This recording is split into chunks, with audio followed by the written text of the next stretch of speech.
और अब war zone से आ रही है आज की बड़ी खबर, जहां रूस यूक्रेन जंग अगले दौर में पहुंच चुकी है और एक तरफ नेटो देश यूक्रेन को घातक हथियार दे रहे हैं, वहीं दूसरी तरफ रूस पर इल्जाम लग रहा है कि वो वॉर जोन में प्रतिबंधित केमिकल बॉम्ब का इस्तेमाल कर रहा है। बड़ी खबर बता दें, अमेरिका ने रूस पर केमिकल बॉम्ब इस्तेमाल करने के गंभीर आरोप लगाए हैं और अमेरिका ने दावा यह किया है कि रूस ने 500 यूक्रेनी सैनिकों पर घातक केमिकल बॉम्ब का इस्तेमाल किया है। इस बारे में इंफॉर्मेशन और बड़ी खबर अब आपके सामने, जहां अमेरिका ने रूस पर अब रासायनिक हथियार संधि यानी CWC का उल्लंघन करते हुए यूक्रेन की फौज के खिलाफ रासायनिक हथियार क्लोरोपिक्रिन के इस्तेमाल को लेकर बड़े आरोप लगाए हैं। और आपको बता दें, अमेरिका ने रूस पर आरोप लगाते हुए कहा है कि रूस यूक्रेन के खिलाफ खतरनाक आंसू गैस का कर रहा है इस्तेमाल, जिससे किसी शख्स के देखने की क्षमता भी खत्म हो सकती है। यह बड़ी इंफॉर्मेशन आपके सामने रख रहे हैं, जहां देखिए अमेरिका ने रूस पर कई गंभीर आरोप लगाते हुए यह बताया है कि रूस का यह घातक प्लान है जो सर्वनाश ला सकता है। रूस पर अमेरिका के गंभीर आरोपों के तहत ही यह इंफॉर्मेशन आपके सामने, जहां ओडेसा में यूक्रेनी सैनिकों पर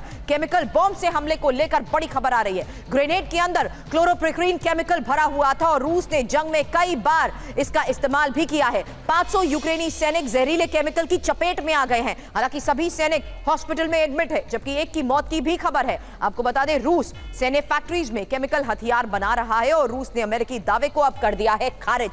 जो आरोप लगाया गया, आरोप क्या लगाया गया? आरोप यह लगाया गया कि रूस सैन्य फैक्ट्रियों में केमिकल हथियार बना रहा है, जबकि रूस ने जाहिर सी बात है अमेरिका के इस दावे को खारिज कर दिया। रूस के पास एक भी केमिकल सैन्य डिपो नहीं है, ये रूस की तरफ से कहा गया है। लेकिन अब सीधे इंफॉर्मेशन वॉल का रुख करते हुए आपको यह बताएंगे कि जिस क्लोरोपिक्रिन केमिकल की बात यहां पर सामने आई है वो कितना घातक केमिकल है, इसको लेकर क्या बड़े दावे किए जा रहे हैं, कितना खतरनाक और इसका युद्ध भूमि में हो रहा है इस्तेमाल, इसी को लेकर मैं सीधा सवाल करूंगी। मेरे सहयोगी मनीष झा इस वक्त हमें ज्वाइन कर चुके हैं, लेकिन उससे पहले ये इंफॉर्मेशन आपके सामने हम क्लोरोपिक्रिन जहरीले केमिकल के बारे में रख रहे हैं, क्योंकि ये कीटनाशक के तौर पर इस्तेमाल होता है। आपको बता दें, क्लोरोपिक्रिन का इस्तेमाल गैस और लिक्विड दोनों रूप में किया जा सकता है और एक छोटी सी बूंद, एक छोटी सी ड्रॉप मौत की नींद सुलाने के लिए काफी है। आपको बता दें, क्लोरोपिक्रिन चोकिंग एजेंट के रूप में भी इस्तेमाल की जाती है और साथ ही पहले विश्व युद्ध में जर्मनी ने जिस तरीके से इसका इस्तेमाल किया था, इसीलिए अब प्रतिबंधित बैन है ये। लेकिन केमिकल बॉम्ब के इस्तेमाल को देखते हुए मनीष, ये खबर आज किस लिहाज से इंपॉर्टेंट हो जाती है? ये जानना बहुत जरूरी है कि युद्ध के इस हालात के बीच में इस तरह की खबर के आरोप के तौर पर भी सामने आना, क्या रुख युद्ध का आने वाले वक्त में देखने को मिल सकता? देखिए, जैसे जैसे वक्त बीत रहा वैसे वैसे रूस यूक्रेन युद्ध में तमाम सीमाएं टूट रही है। युद्ध क्षेत्र में बिताए लंबे समय के अनुभव पर मैं आपको कहूं कि मैं खुद चश्मदीद रहा हूं। जब दो तरह के प्रतिबंधित हथियारों को तो मैंने खुद इस्तेमाल होते हुए देखा, जब क्लस्टर बम का इस्तेमाल हुआ और वहीं दूसरी तरफ फास्फोरस बम का इस्तेमाल हुआ। बाकी अमेरिका और रूस दोनों एक दूसरे पर आरोप लगाते रहते हैं।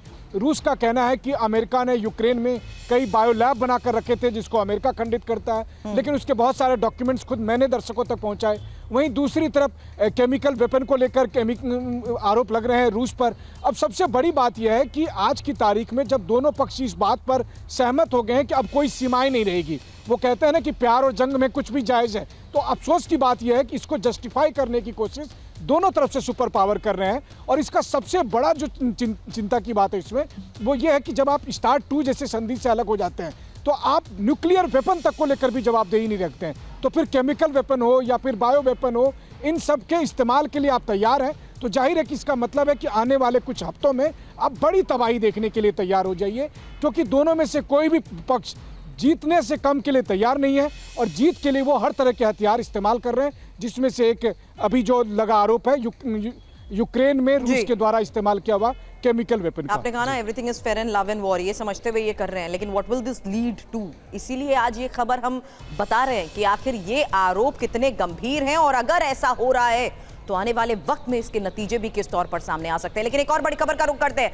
जहां इजराइल ने अब राफा में अपना अभियान शुरू कर दिया और राफा में हमास के ठिकानों पर बमबारी की जा रही है। लेकिन इस बीच एक खबर ने पूरी दुनिया को चौंका दिया है, क्योंकि गाजा के आसमान में B-2 बॉम्बर नजर आए हैं और अमेरिका का यह बेहद खास हवाई हथियार किस तरीके से मिशन पर भेजा गया है, एक अहम मिशन पर भेजा गया है। लेकिन अब गाजा से इसकी तस्वीरें सामने आई है और कहा तो यही जा रहा है कि क्या अमेरिका गाजा में स्पेशल मिशन को अंजाम देने में जुट गया है। इसी को लेकर मनीष से भी करूंगी सवाल, लेकिन उससे पहले गाजा के आसमान में B2 बॉम्बर को लेकर बड़ी खबर पर इंफॉर्मेशन, क्योंकि अमेरिका का घातक बम वर्षक है B2। फिलहाल इजरायल ने B2 पर खुलासा नहीं किया है, लेकिन अब आपको इसी B2 स्टेल्थ बॉम्बर के बारे में कितना खतरनाक है ये, इसके बारे में भी इंफॉर्मेशन देंगे और इसकी खासियत क्या है ये भी आपको बताएंगे। लेकिन जिस तरीके से आज के इस हालात में स्पेशल ऑपरेशंस के तहत इसको लेकर अगर बड़े दावे किए जा रहे हैं तो ये कितना घातक हो सकता है, इसी के बारे में करेंगे सवाल। लेकिन उससे पहले ये इंफॉर्मेशन कि आखिर कितना घातक है B2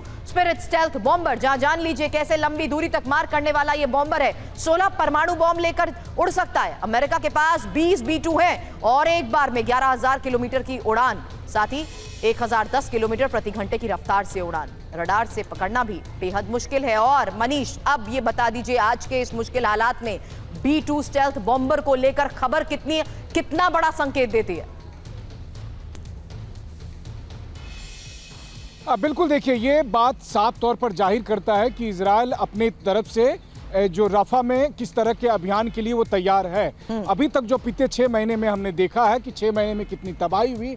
देखिए, रूस यूक्रेन युद्ध में और इजराइल में यही बेसिक फर्क है कि रूस यूक्रेन के युद्ध में इतने दिनों से लंबी लड़ाई के बाद भी आपको दिखाई देगा कि रूसी सेना कोशिश करती है कि यूक्रेनियन सिविलियन ज़्यादा चपेट में ना आए, लेकिन इजराइल में ये चीज़ नहीं दिखती है। इजरायली कार्रवाई में हमने देखा है कि गाजा पट्टी में किस तरह से मरने वाले की संख्या में से सिविलियन और खासकर बच्चे और महिलाएं भी काफ़ी संख्या में शुमार है।